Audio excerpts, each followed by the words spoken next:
कानी बहू। किशोरी लाल जी के बेटे राघव की शादी की बात जगह जगह चल रही थी, लेकिन किशोरी लाल जी को कोई लड़की पसंद ही नहीं आती थी। और उसकी एक ही वजह थी, किशोरी लाल जी का लालची होना। उनको लड़के वालों से मोटा दहेज चाहिए था और इसी चक्कर में एक दिन वो एक बहुत पैसे वाले के घर अपने बेटे का रिश्ता लेकर पहुंचे। उस आदमी का नाम था ओम प्रकाश। देखिए किशोरी लाल जी, मेरी एक ही बेटी है और मेरी सारी संपत्ति जायदाद सब कुछ मेरी बेटी नैना का ही है। पापा, नाम से लगता है बहुत खूबसूरत होगी। कितना अच्छा नाम है ना, नैना। ओ वैसे बात तो सही है आपकी। अब इतना पैसा है, जमीन जायदाद है, इकलौती बेटी, आप भी क्या करेंगे? सब कुछ उसे ही देंगे ना। बिल्कुल ठीक पहचाना आपने। बस बेटी की शादी और सारी जायदाद उसके नाम। पापा, बिना देखे हाँ कर दीजिए ना। इतना अच्छा रिश्ता फिर कहाँ मिलेगा? माला माल हो जाएंगे हम। मैं अपनी बेटी को बुलाता हूँ। अरे नहीं नहीं नहीं नहीं, आपकी बेटी का नाम नैना है, सुनकर ही लगता है बहुत सुंदर होगी। रहने दीजिए अंकल, मैं तो आपकी बेटी के नाम से इतना खुश हो गया हूँ कि उसे बिना देखे शादी करने को तैयार हूँ। अब तो मैं उसका चेहरा सीधे शादी के बाद ही देखूंगा। और इस तरह राघव नैना का चेहरा नहीं देखता और उससे शादी कर लेता है। शादी के बाद अपनी सुहाग रात पर जब राघव नैना का घूंघट उठाकर देखता है तो नैना की आंखें बंद थी। कितनी खूबसूरत हो तुम नैना, जरा अपनी आंखें खोलकर मेरी तरफ देखो तो सही। नहीं, मुझे शर्म आती है। अरे मैंने तुम्हें शादी से पहले भी नहीं देखा, और अब अगर तुम आंखें खोलकर मुझे देखोगी भी नहीं तो मुझे अच्छा कैसे लगेगा? इससे पहले कि नैना अपनी आंखें खोलकर राघव की तरफ देखती, अचानक से लाइट चली गई और राघव नैना को पूरी तरह से देख भी नहीं पाया।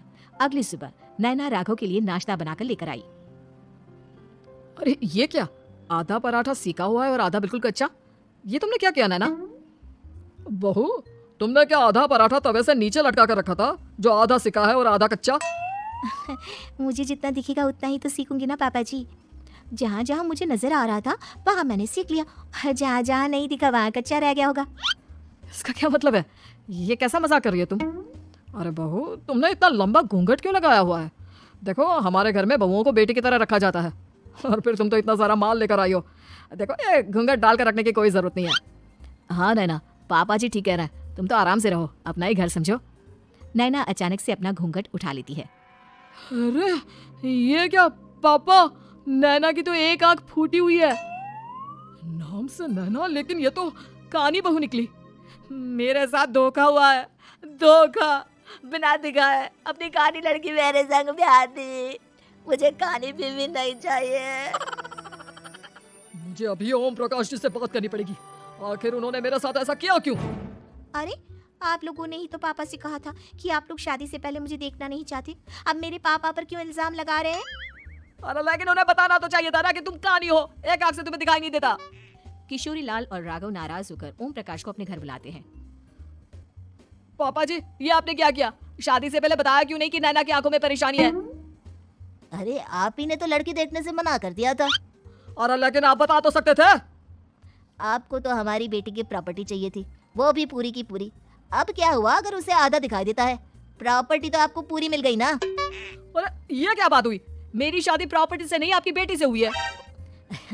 अब ये तो पहले सोचना चाहिए था, तब तो मेरी प्रॉपर्टी देखकर तुम्हारी जुबान लप लपा रही थी। लेकिन मैं कानी लड़की को अपनी बीवी बनाकर नहीं रख सकता। पापा कुछ करिए ना आप। हाँ करता हूँ। देखिए ओम प्रकाश जी, आप हमारे साथ ऐसा नहीं कर सकते।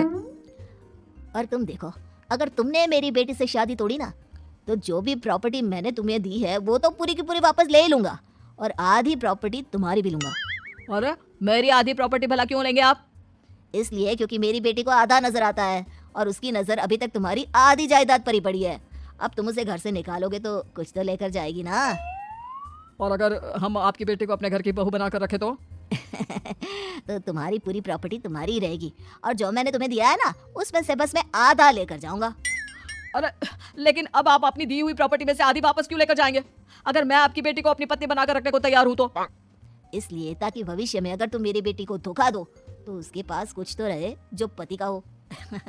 वैसे मेरे पास तो बहुत कुछ है, लेकिन अपने पति की कोई निशानी तो उसके पास होनी चाहिए ना। अब अगर तुमने मेरी बेटी को कानी कहा तो तुम्हें प्रॉपर्टी भी कानी ही मिलेगी, पूरी नहीं। जमाए राजा। किशोरी लाल और राघव समझ चुके थे कि वो बुरी तरह फंस चुके हैं और अब उनके पास वहां से निकलने का कोई चारा नहीं है। अब समझ में आया ना, लालच बुरी बला होती है। एक तो तुम्हें प्रॉपर्टी मिली, ऊपर से बीवी मिली, उसमें तुम्हें नखरे भी दिखाने हैं। आए बड़ी, चुपचाप बैठो तुम। कुछ दिनों के बाद नैना राघव की कार लेकर बाजार घूमने निकलती है और जब कार लेकर वापस आती है, अरे ये क्या, एक तरफ से मेरी गाड़ी पूरी खराब हो चुकी है। लगता है तुमने मेरी गाड़ी को किसी दूसरी गाड़ी के साथ एक्सीडेंट किया है। अरे अरे कितना बड़ा नुकसान कर दिया तुमने बहू। वो क्या है ना पापा जी, मुझे एक आंख से दिखाई नहीं दे रहा था, सामने से गाड़ी आ रही थी। मुझे तो सिर्फ आधा ही दिखाई दिया और वो गाड़ी मेरी कार से रगड़ती हुई निकल गई। अब मैं क्या करूं बताओ? आप इसे ठीक कराने के पैसे कौन देगा, तुम्हारे पापा?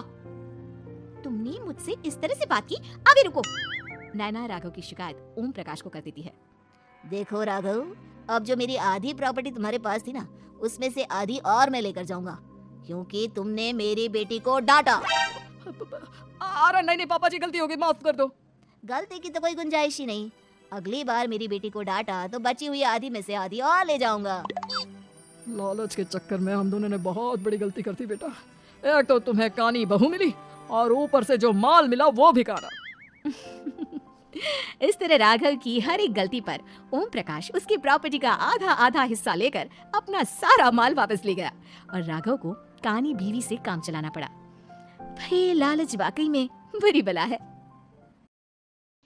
इस तरह के और वीडियोस देखने के लिए इस चैनल को ज़्यादा से ज़्यादा सब्सक्राइब करें, साथ ही वीडियोस को लाइक करें और शेयर करें दूसरों के साथ। थैंक यू, धन्यवाद।